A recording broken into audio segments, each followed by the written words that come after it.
안녕하세요. 오늘 우리가 함께 살펴볼 자료는 성경 속 천사와 문화적 이미지 고찰입니다. 천사하면 당신도 아마 을에 하얀 옷에 날개, 후광 같은 거 떠올리실 텐데요. 근데 성경 원문도 정말 그렇게 그리고 있을까요? 그게 좀 다르죠. 이번 시간에는 당신이 공유해 주신 자료를 바탕으로 성경 속 천사의 좀 더 본래 모습, 그리고 역할, 또 우리가 아는 대중적인 이미지는 어떻게 형성됐는지 그 흥미로운 간극을 한번 파헤쳐 보겠습니다. 자료를 보니까요, 성경에 묘사된 천사 모습이 정말 생각과는 많이 다르더라고요. 네, 맞아요. 가장 놀라운 점 중 하나는 성경이 천사의 외모를 일관되게 묘사하지 않는다는 거예요. 일관되게요? 네, 예를 들어 창세기에 아브라함이나 롯 앞에 나타난 천사들은 그냥 사람처럼 보였어요. 심지어 같이 식사도 하고요. 아, 정말요? 그냥 사람처럼? 그렇죠. 히브리서 말씀처럼 부지 중에 천사를 대접한 경우가 실제로 가능했다는 거죠. 인간과 구분하기 어려울 때도 있었다는 겁니다. 와, 그냥 사람처럼 보였다니. 그럼 그 에스겔서나 요한계시록 같은 데 나오는 막 얼굴이 여러 개고 온몸에 눈이 달린 그런 기이한 모습은 뭔가요? 같은 천사인데 왜 이렇게 다른 거죠? 네네. 바로 그 지점이 중요합니다. 에스겔서 등에 나오는 그런 초현실적인 묘사는요, 문자 그대로의 외형이라기보다는 인간의 이해를 넘어서는 천사의 어떤 신성함, 경외감, 그리고 하나님의 영광을 상징적으로 보여주기 위한 문학적 장치로 보는 게 일반적입니다. 아, 문학적 장치요? 네, 그러니까 차원이 다른 존재임을 드러내는 거죠. 실제로 성경에서는 천사가 나타났을 때 강한 빛이 나고 사람들이 두려움을 느꼈다는 기록이 자주 나오거든요. 아하, 상징적인 의미였군요. 알겠습니다. 인간적인 모습부터 상상을 초월하는 모습까지 다양하다는 건 알겠는데, 그러면 우리가 제일 흔하게 아는 거 있잖아요. 그 날개 달린 아름다운 천사. 이 이미지는 대체 어디서 온 건가요?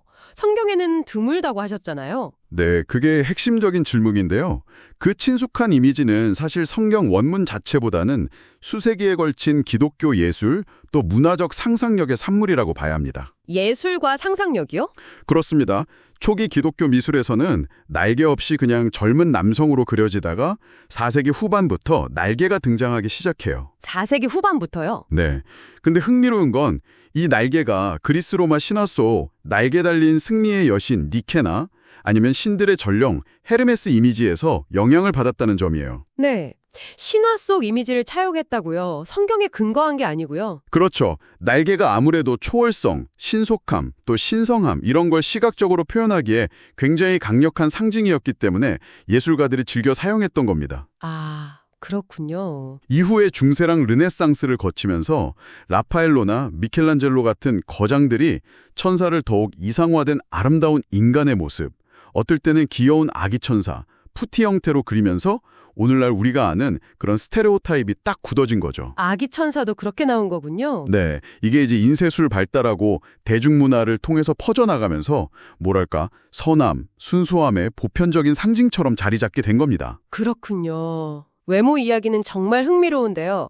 그럼 역할에 대해서도 우리가 좀 오해하는 부분이 있을까요?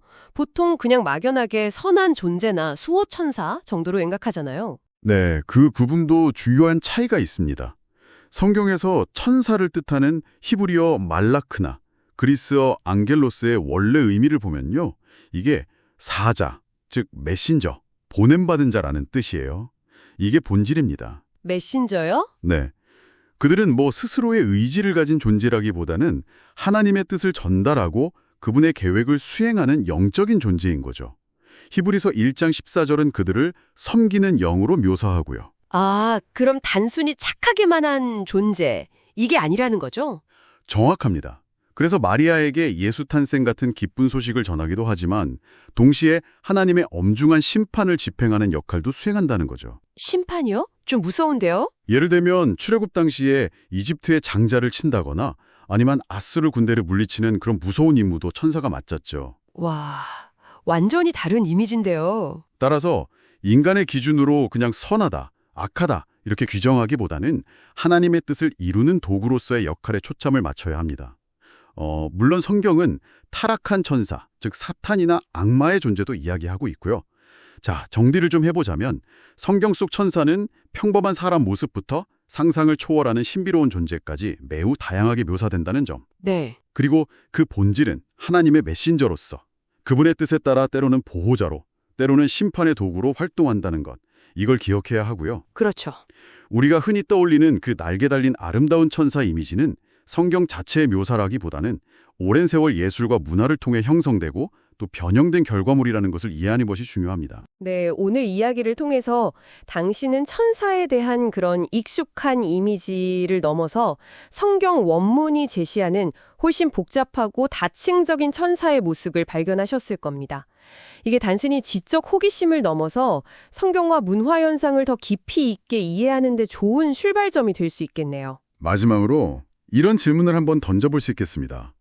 만약 천사가 우리의 어떤 선함의 기준과는 다른 차원에서 오직 신의 명령만을 수행하는 존재라면 이것은 우리가 신의 의지나 혹은 보이지 않는 영적 세계를 이해하는 방식에 어떤 영향을 줄 수 있을까요?